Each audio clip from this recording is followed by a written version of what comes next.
The next project we're working on or continuing is putting cabinets in our den here, and we have come to the point of needing to put a countertop on these cabinets. So we are going to put a butcher block countertop on this.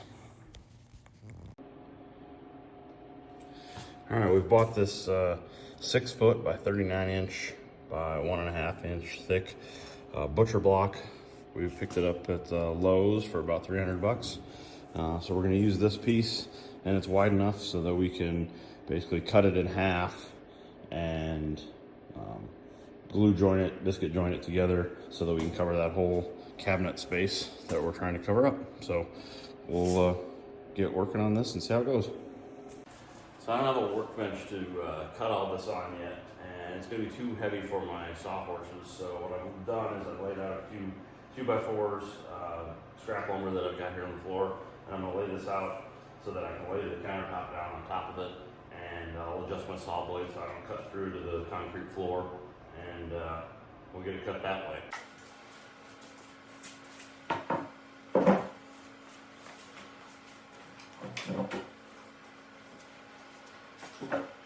Picked up this DeWalt 60 teeth fine cutting blade, so we're going to use that so that we don't damage this countertop too bad when we are ripping it in half.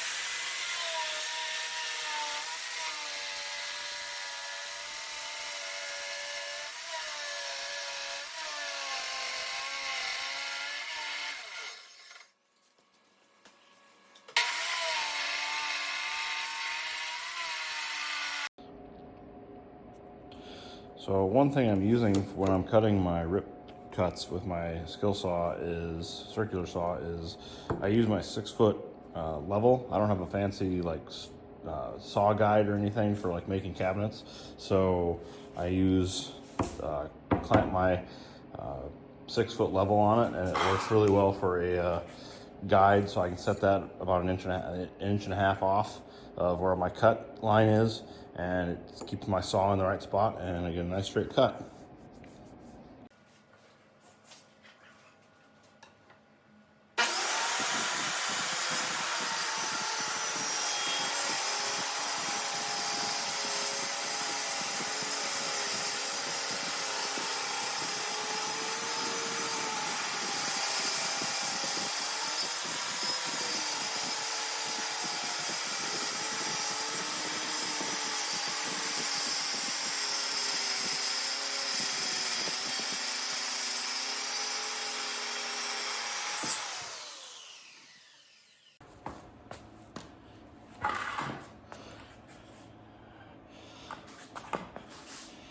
These DeWalt boxes come in handy for all sorts of things. Didn't need an extra set of hands, I could just let it drop on the box.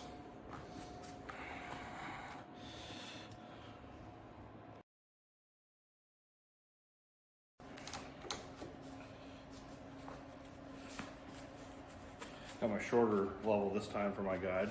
Got to cut this to length so that I can fit it in the right spot.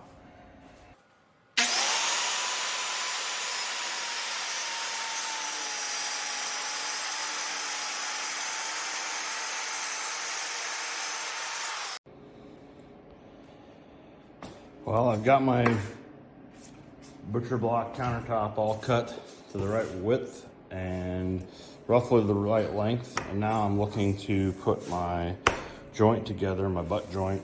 I'm going to use some number 20 biscuits, 3 of them across here, and then once I glue it together, I'm going to flip the board and put pocket hole screws in between each of these to try to add more structural stability.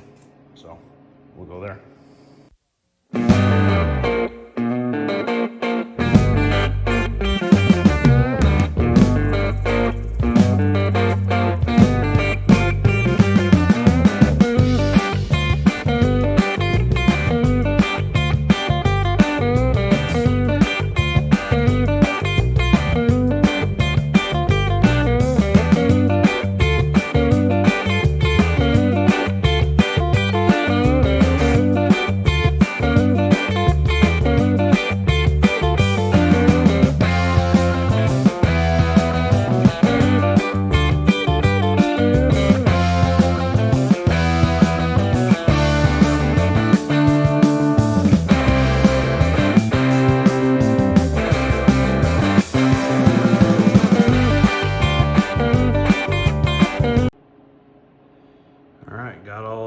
biscuit slots cut, and we'll move on to the pocket holes for the screws.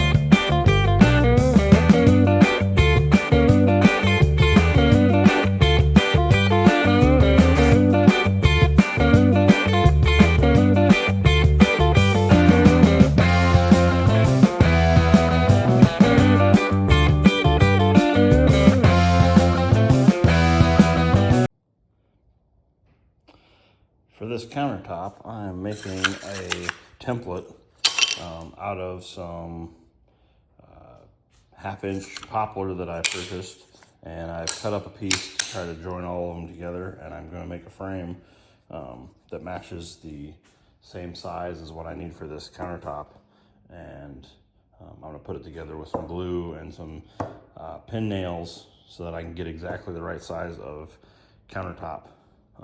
So I can cut the ends and the back and trim it all up the way it needs to be.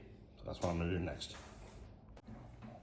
I've got the edge pieces laid out and glued together, and those are holding in place, and we'll wait for those all to dry before we fill in the middle pieces for bracing.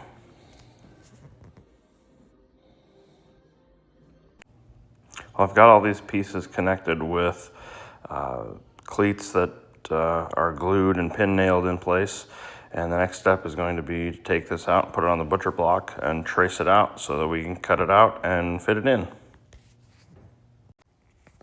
I've brought our template out and I've laid it out on our countertop, and I have placed it so that there's a slight overhang on each end so I can cut an even amount off of each end of this countertop, and we will mark it up and get it cut out and put it on the counter.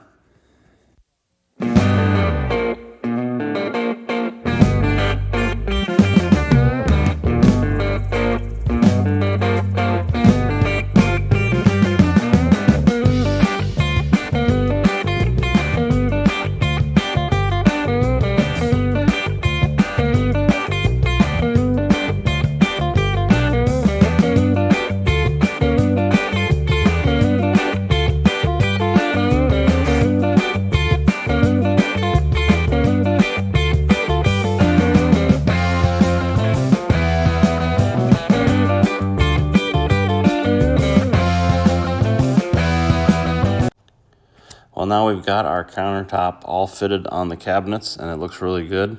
The next step of this is going to be doing a finish on it, but that won't be part of this video.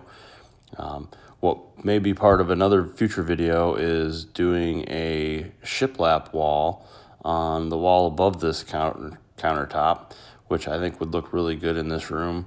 And we may also add some shelves to add some storage in this den, and that would look really nice. So if you did like this video, please hit the like and subscribe button, and look for more videos from Midwestern Woodworking. Thanks.